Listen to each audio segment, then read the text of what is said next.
US has crossed a red line by imposing sanctions on the head of its judiciary, Ayatollah Sadeq Amoli-Larijani. The foreign ministry vowed to retaliate, but did not say what form any action might take.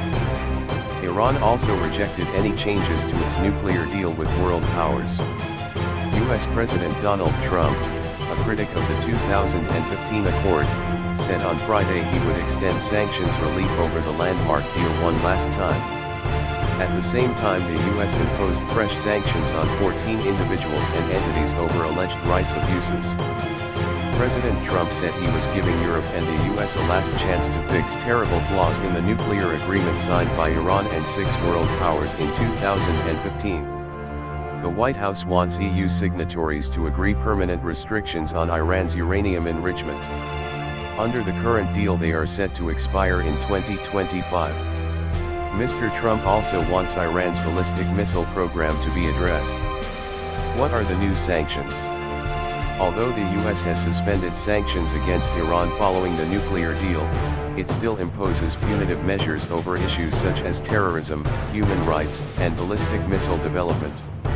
The US Treasury issued a statement on Friday saying Ayatollah Amoli-Larijani was responsible for the torture or cruel, inhumane, and degrading treatment or punishment of prisoners in Iran, including amputations.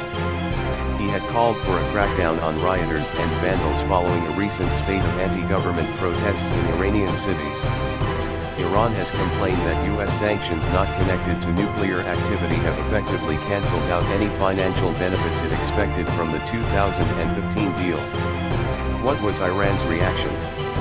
The Trump regime's hostile action against Larijani crossed all red lines of conduct in the international community and is a violation of international law and will surely be answered by a serious reaction of the Islamic Republic, the Iranian Foreign Ministry said in a statement. It accused Mr. Trump of continuing to take hostile measures against the Iranian people and repeating the threats that have failed many times. Referring to Mr. Trump's threats to scrap the nuclear deal, the statement said Iran will not accept any amendments in this agreement, be it now or in the future, and it will not allow any other issues to be linked to the JCPOA Joint Comprehensive Plan of Action. Iran's Foreign Minister Mohammad Javad Zarif said on Friday it was a desperate attempt to undermine a solid deal. What is the nuclear deal? The accord signed between 6 global powers and Iran saw Iran agree to reduce uranium enrichment activity drastically, dispose of its enriched uranium stocks and modify a heavy water facility so it could not produce material suitable for a nuclear bomb. In return, decades of international and US nuclear-related sanctions were suspended. As part of an agreement with Congress, the president has to sign a waiver suspending the sanctions every 120 days. What does Mr. Trump want to change? Mr. Trump has repeatedly criticized the deal, reached under his predecessor Barack Obama, as the worst ever. The waiver he will sign suspends sanctions for another 120 days, but he warned that if a new agreement was not made, the United States will not again waive sanctions. If at any time I judge that such an agreement is not within reach, I will withdraw from the deal immediately, he said. US officials say the president will work with European partners to try to broker an agreement limiting Iran's ballistic missiles activities.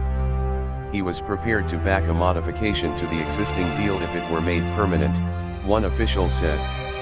The president also wants the US Congress to amend a law on US participation in the nuclear deal, so that Washington could reimpose all sanctions if Iran breaches certain trigger points. This would involve negotiations between the US and its European allies rather than talks with Iran, the official said. What have other countries said?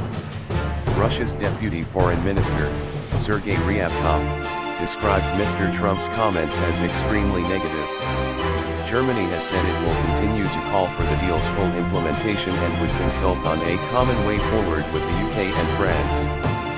French President Emmanuel Macron phoned Mr. Trump on Thursday to call for the strict application of the deal and the importance of all the signatories to respect it.